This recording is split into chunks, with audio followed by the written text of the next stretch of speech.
नमस्कार दोस्तों, क्या राजस्थान भाजपा में सब कुछ ठीक नहीं चल रहा है?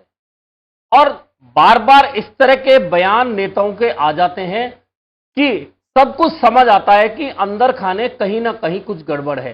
अब सबसे बड़ी बात तो यह निकल कर आ रही है कि डॉक्टर किरोड़ी लाल मीणा ने क्या राजस्थान के लोगों से झूठ बोला है? क्या डॉक्टर किरोड़ी लाल मीणा लोगों की सहानुभूति बटोरना चाहते हैं? क्या डॉक्टर किरोड़ी लाल मीणा का इस्तीफा दिखावटी है? क्या किरोड़ी लाल मीणा ने इस्तीफा नहीं दिया है? क्या किरोड़ी लाल मीणा विभाग का काम उसी तरह से कर रहे हैं जैसे एक मंत्री को करना चाहिए? क्या किरोड़ी लाल मीणा जितने भी मुद्दे उठा रहे हैं वे दिखावटी है? कुल मिलाकर यह बातें, यह सवाल आज अचानक इसलिए उठा है कि भाजपा के प्रदेशाध्यक्ष ने एक बयान दिया है। उस बयान के बाद में ऐसा लगता है कि डॉक्टर किरोड़ी लाल मीणा ने इस्तीफे का जो काम किया वह सिर्फ दिखावटी था।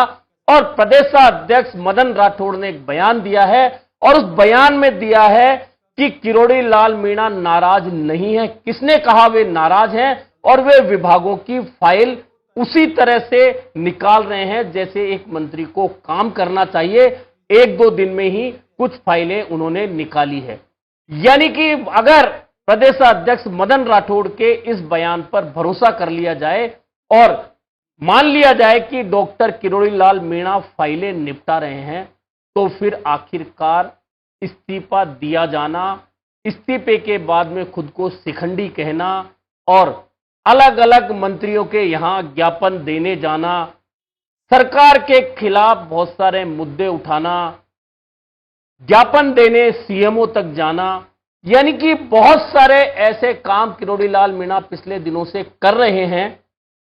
और इसी बीच में कांग्रेस नेताओं का डॉक्टर किरोड़ी लाल मीणा के घर जाना, डिंपल मीणा मामले में फिर पुलिस के बयान आना, यानी कि बहुत सारे घटनाक्रम ऐसे हैं जिसमें और डॉक्टर किरोड़ी लाल मीणा के बयानों में तारतम्य नहीं बैठता, या फिर डॉक्टर किरोड़ी लाल मीणा को लेकर भाजपा प्रदेशाध्यक्ष मदन राठौड़ ने जो बयान दिया है वह झूठा है।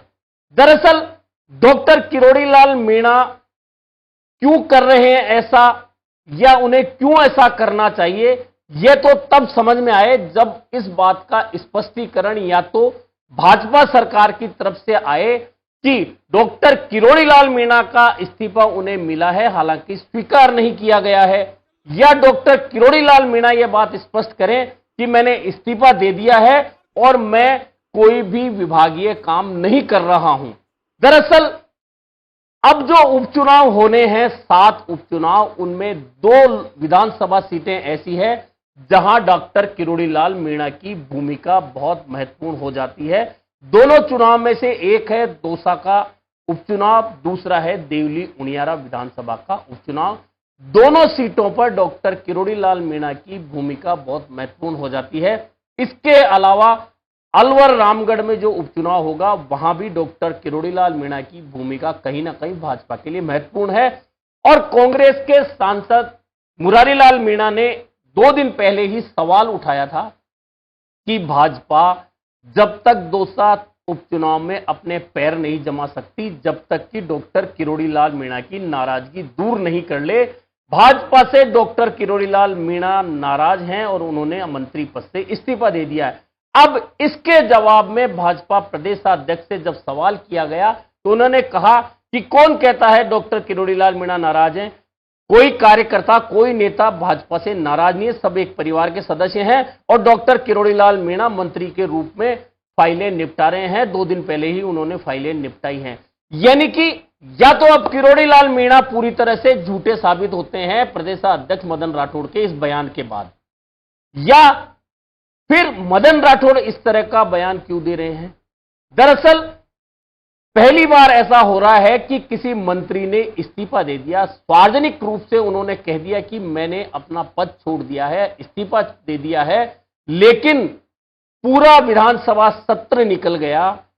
अब विधानसभा सत्र के बाद में 2 महीने का समय निकल चुका, लेकिन अभी तक डॉक्टर किरोड़ी लाल मीणा का इस्तीफा स्वीकार नहीं किया गया।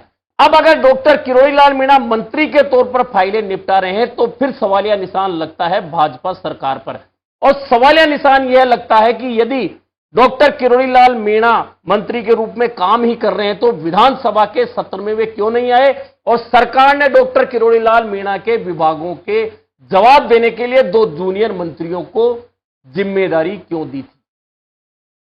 दरअसल इन सारे प्रकरणों के बीच में आप डॉक्टर किरोड़ीलाल मीणा के बयान सुन सकते हैं। डॉक्टर किरोड़ीलाल मीणा ने एक बयान तो यह कहा था कि मैं शिखंडी बन गया था, और अभी आते ही महाराज ने कहा था कि मंत्री नहीं रहोगे तो ज्यादा बल रहेगा, और मंत्री बनने पर तो मैं शिखंडी बन गया। जो करने की शक्ति थी वो भी गायब हो गई। आपने वह बयान सुना होगा। एक बयान उन्होंने यह दिया था कि मैंने वादा किया था कि यदि 6 सीटों में से एक भी सीट भाजपा हार गई तो इस्तीफा दे दूंगा। लेकिन सुन लो, अगर कन्हैयालाल हारा तो डॉक्टर किरोड़ीलाल नाजी भी क्या जा रहा है, उसी दिन मंत्री पद छोड़ दूंगा। और आपने मेरी नहीं सुनी, और जिन से क्षेत्रों में मैंने 45 साल सेवा की उन लोगों ने मेरी नहीं सुनी, इसलिए मैंने मंत्री पद छोड़ दिया। कमाई करेगा। मैंने तो अब इस भजनलाल सरकार में मंत्री पद के ठोकर इसलिए मार दी, जहां मैं 45 साल से सेवा कर रहा हूं, उन लोगों ने मेरी बात को नहीं रखा, इसलिए मंत्री पद को भी ठोकर मार दी। यानी कि उन्होंने खुद स्वीकार किया कि वे मंत्री नहीं हैं, वे मंत्री पद छोड़ चुके हैं।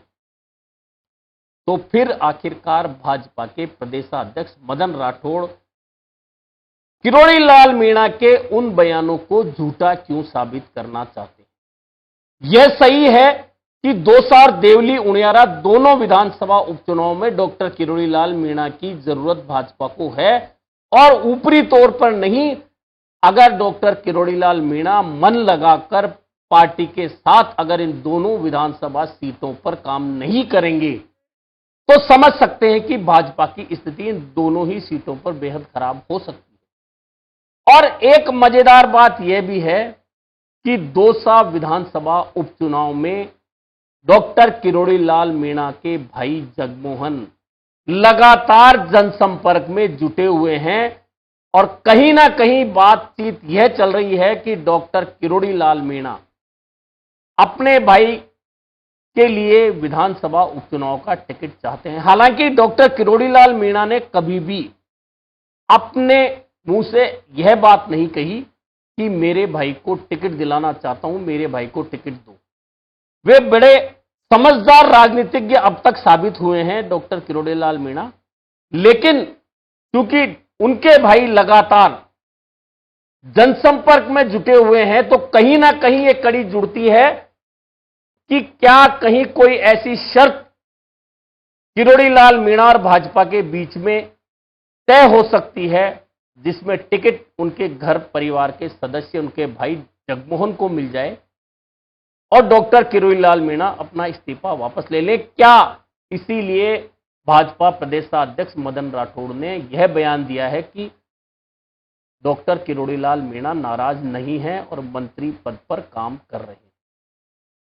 दरअसल पिछले दिनों से जब से सरकार बनी है, ये 9 महीने का समय पूरा हो चुका है भाजपा का, लेकिन मुख्यमंत्री भले ही कितना ही खुद को सहज दिखाने का प्रयास करें, भाजपा के अन्य नेता खुद को कितना ही सहज दिखाने का काम करें, लेकिन अंदर खाने कहीं ना कहीं भाजपा में बहुत खींचतान नजर आती है। और आपको याद होगा कि जब मुख्यमंत्री भजनलाल शर्मा निवेश लेने के लिए दक्षिण कोरिया और जापान की यात्रा पर गए थे, तो निवेश लेने गए थे, यानी कि उद्योगपतियों से बातचीत करने गए थे, और उस समय उनके साथ परिवहन मंत्री, उप मुख्यमंत्री प्रेमचंद बैरवा विदेश यात्रा पर गए थे मुख्यमंत्री के साथ। उस समय एक सवाल उठा था कि उद्योग मंत्री तो राज्यवर्धन सिंह राठौड़ हैं, फिर मुख्यमंत्री अपने साथ परिवहन मंत्री को क्यों लेके गए। इस बारे में जब राज्यवर्धन सिंह से सवाल किया गया था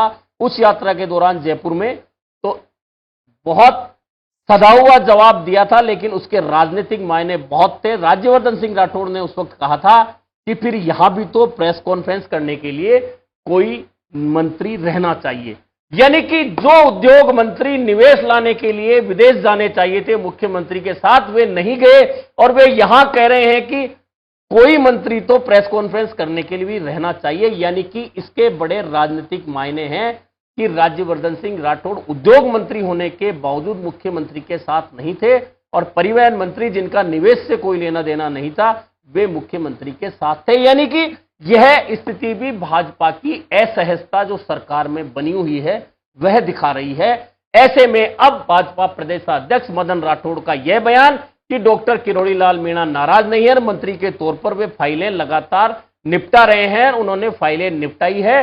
अब इस बात का खुलासा या तो खुद डॉक्टर किरोड़ी लाल मीणा करेंगे और यह बयान देंगे कि हां मैं फाइलें निपटा रहा हूं, या फिर वे ये कहेंगे कि हां मैं मंत्री हूं, या फिर मदन राठौड़ का जो बयान है वह झूठा साबित होगा।